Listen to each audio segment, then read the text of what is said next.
लोगों ने उस पर अपना विरोध दर्ज किया, तो उस विरोध को दबाने के लिए वो तमाम तरह की बातें करते रहे।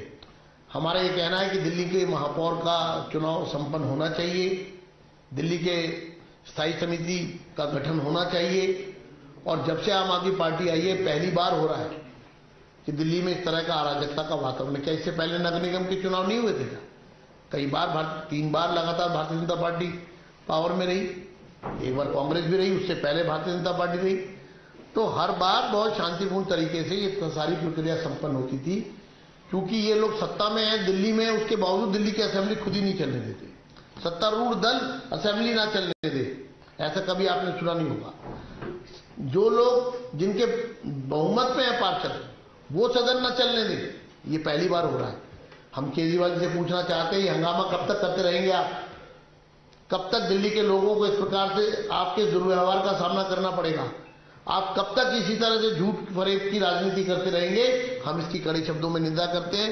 मैं अपनी बात को यहीं समाप्त करता हूं और मैं चाहूंगा कि हमारे आदरणीय सांसद रमेश बिजोड़ी जी अपनी बात करें।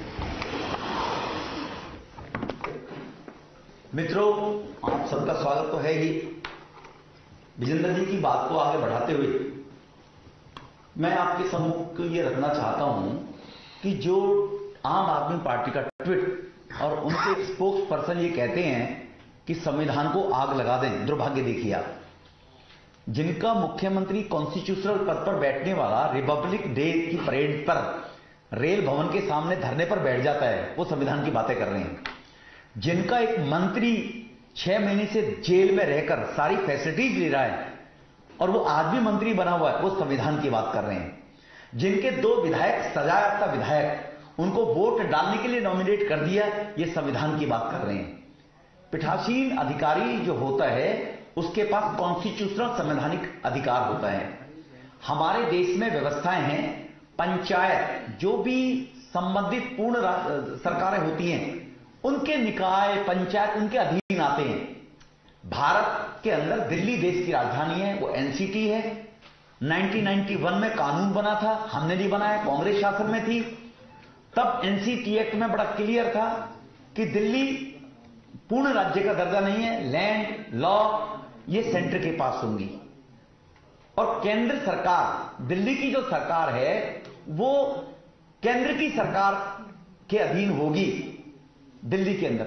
बाकी राज्यों में निकाय पंचायत जहां होते हैं आप जानते हैं मुख्यमंत्री जी के अधीन होते हैं, वहां की सरकार के अधीन होते हैं, सेंटर का कोई इंटरफेरेंस नहीं होता। यह संविधान में अधिकार दिया हुआ है। ये कोई केजरीवाल साहब ने या उनके प्रवक्ता सौरभ जी की खैरात के रूप में ऑनरेबल लेफ्टिनेंट गवर्नर साहब नहीं बैठे हुए हैं।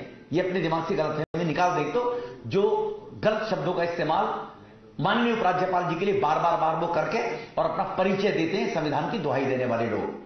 मैं उनसे पूछना चाहता हूं, जब कॉन्स्टिट्यूशन में 2016 में हाई कोर्ट के आदेश में सेक्शन 3 के अंदर क्लियर है कि नॉमिनेटेड जो पार्षद एल्डरमैन हैं वो they can cast their vote, और वो डाल भी रहे वोट वहां पर समिति जॉन्स के अंदर पहले से डाल रहे हैं। पहले मेयर के अंदर किसी ने ध्यान इसलिए दिया कि थंबिंग मेजॉरिटी के लोग आते रहे हैं, छोड़ो हमारी तो सरकार बन रही है। अब ये थंपिंग मेजॉरिटी में 151 आने के बाद भी डर रहे हैं चुनाव से।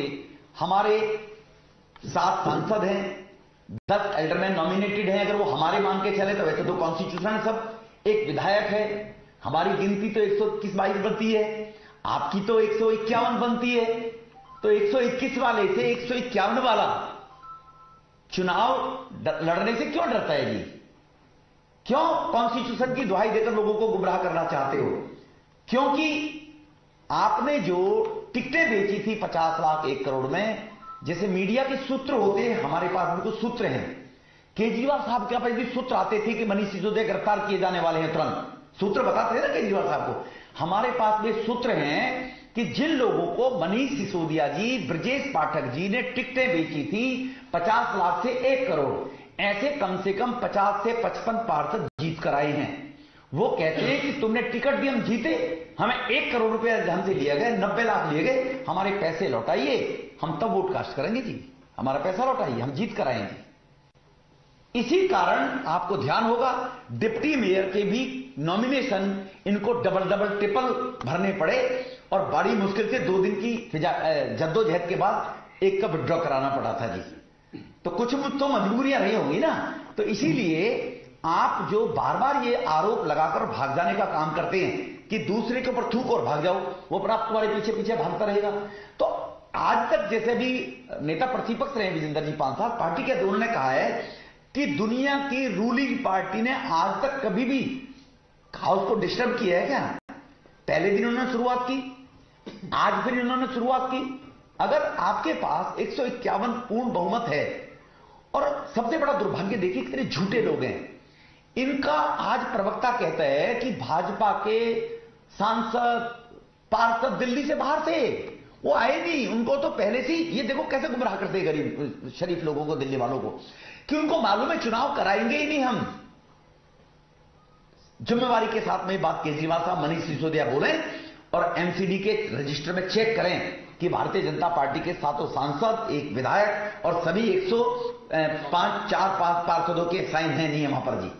तो ऐसा झूठ बोलकर भागने का जो इनकी प्रवृत्ति है, तो इसीलिए दिल्ली के लोग जो मेयर का इंतजार कर रहे हैं, दिल्ली के डेवलपमेंट का काम शुरू हो, एक और भय हमें लगता है, वो भी सूत्रों से जानकारी मिली है कि कहीं मेयर जो बन गया पूरी दिल्ली का आम आदमी पार्टी में और आज विड्रॉ करने के नाम पर टू कर रहे हैं, कहीं मेयर बन गया तो इक्वल मेरे खड़ा ना हो जाए और केंद्र सरकार की दी हुई योजना पैसा निगम के माध्यम से वो कहीं मेरी बराबर ताकत ना बन जाए। इसीलिए ये उन लोगों को पकाना चाहते हैं बेचारों को, जो मेयर के कैंडिडेट हैं, कि देखो केजरीवाल के बगैर कुछ नहीं होगा। इसीलिए अपनी ताकत बनाए रखने के लिए दिल्ली के 2 करोड़ लोगों को चीट करने का काम मिस्टर केजरीवाल साहब दिल्ली के मुख्यमंत्री कर रहे हैं। So that was Ramesh Biduri, Member of Parliament of the BJP from the National Capital, levelling allegations against the AAP for stalling the mayoral polls. The AAP, on the other hand, wishes to approach the Supreme Court to take this matter forward. We're slipping into a short break for now. We'll come back with more on the other side.